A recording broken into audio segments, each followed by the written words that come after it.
So, like most youths, then did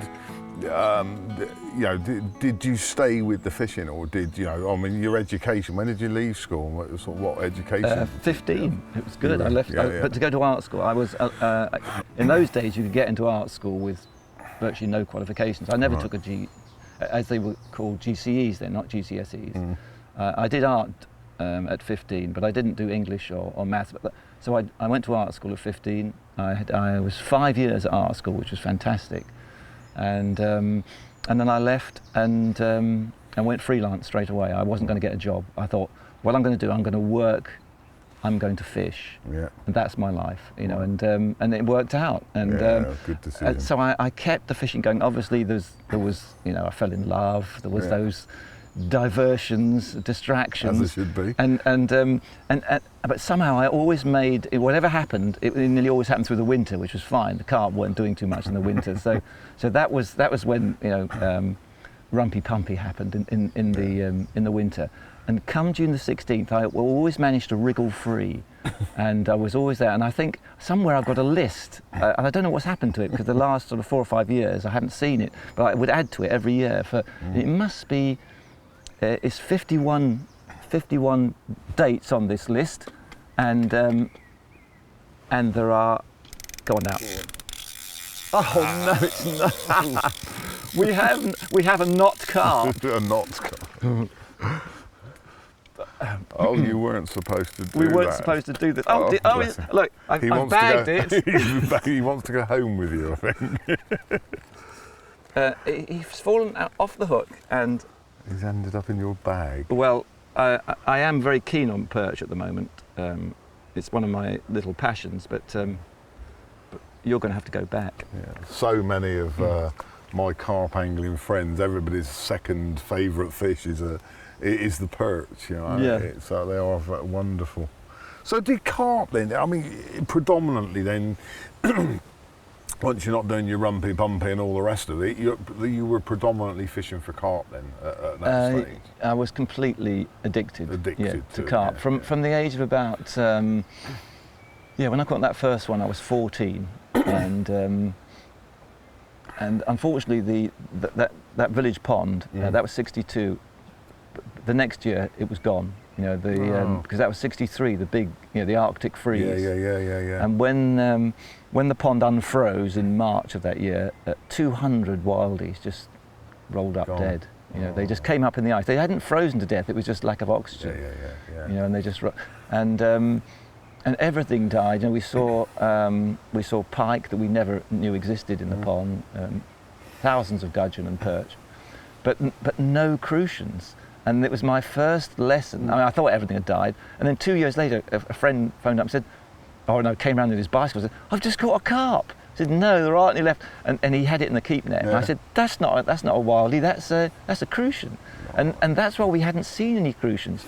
All the crucians had survived. So that, I thought, they're a special species. And I think maybe that's why I'm so absorbed by them now, so interested in them now, fascinated. They're a wonderful species. The fact that they can survive those kinds of conditions, they can survive drought, virtually no water.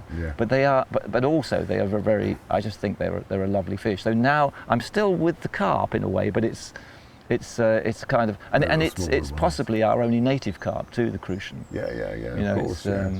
Where the kings are just interlopers. They are They're most migrants, handsome bloody fish. migrants. Like it. So when did you start then to write about your fishing? I've always written. I always kept diaries right back to '59, but I first published in about '68. I wrote my first. It might have been '67 for Angling magazine, and it wasn't about carp. It was about roach. Nice. On the Waveney. Right. Because I just had this great experience fishing for roach.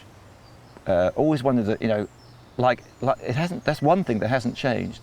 Nowadays, you've got to get a 50 or a 60 pounder if you're going to talk about big carp. But now, with roach, it's the same as it was in the 60s. If you get a 2 pound roach, you've come across that extra level. And you can call yourself a roach angler. And I was watching these big roach in the Waveney, where I was on holiday, and they were just, I just thought that was just so beautiful, and I suddenly understood why they were our most popular fish. And I think they're still meant to be the most popular fish, even though carp are kind of right up there. But right, no more perch, please. We need either a big tench or a big carp. It's one of the things, you know, a lot of people get into fishing now and they miss out on that, you know, watching a float disappear or watching it bob down a river, and it's one of the things I think that, you know, it's almost you should issue a licence. Oh yeah, everybody should. To go carp fishing. You've got to go roach fishing for 5 years or something. Yeah, well I think that once you start looking at a float, once you see what it is, or not looking, as I wasn't then, because yeah, once you start looking at a float, you kind of reminded of your of your childhood. That was a good bite. It brings it back, because I mean, just about everybody who has fished from childhood would have started with a float. Yeah. And you know, I think it's the nicest way to fish, and I think with carp fishing, a lot of carp anglers have either forgotten or they've never even considered the fact that it's a deadly way to catch fish. You know, I've caught fish up to nearly 40 on the float, on just like this little porcupine.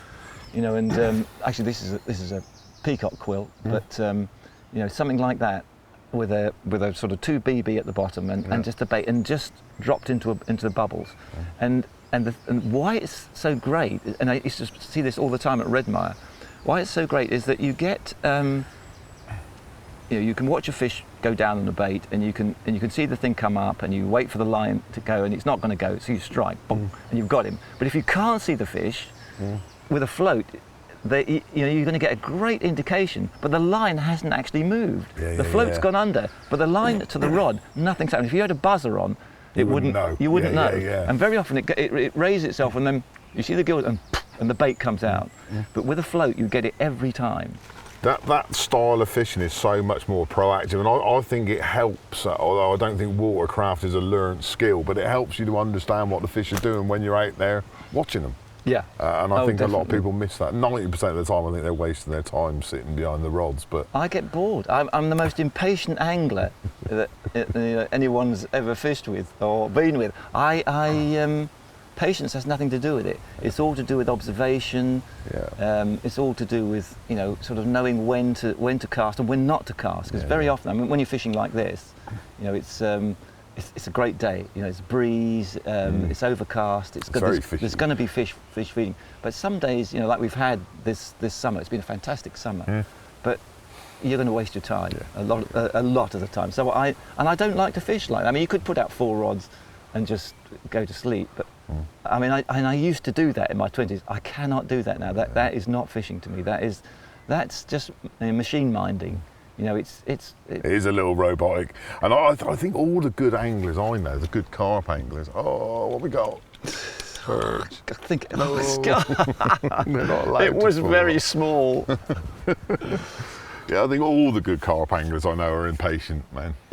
But you know, I think great anglers know when to be patient, when to be impatient. Impatient, that's right. And I think that even with the fish, I am impatient. You know, I can, you know, if I was really doing it, as it were, properly. I'm not that I don't ever use that word. But if I really get a sort of sense that something's going on, and I can see a fish just off say the pad somewhere, and it's bubbling and it's coming towards me. I've got a little patch of maggots on my side of the pad. And then it goes off the other way, and I think, oh God, no! And you've got to start all over again. And you maybe spent half an hour getting into position, getting everything right, you know, because I don't just, you know, bash a load of bait out, cast out. I want to do it.